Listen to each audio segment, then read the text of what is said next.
బాగా తిరిగినావు కదా. ఏం చెప్తాం బాబు, మేము వెళ్తున్నాం కదా, ఎవరికి మేము రావడం ఇష్టం ఉండదు బాబు. ఊరుకోమ్మా, ప్రపంచంలో ఉన్న కష్టాలన్నీ రైతులకే వచ్చేస్తున్నట్టు ఎందుకు అలా మాట్లాడుతున్నావు?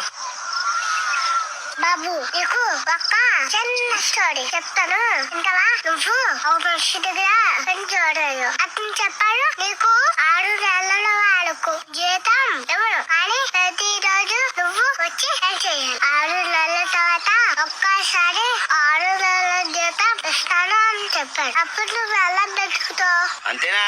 అప్పు చేసి 6 నెలలు బతికేస్తాను, జీతం వచ్చిన తర్వాత అప్పు అంతా తీర్చేస్తాను.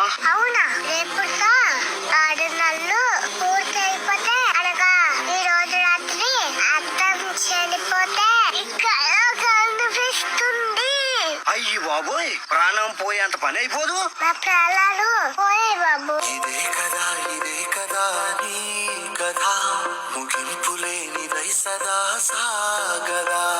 ఇదే కదా నీ కథ, ముగింపు లేనిదై సదా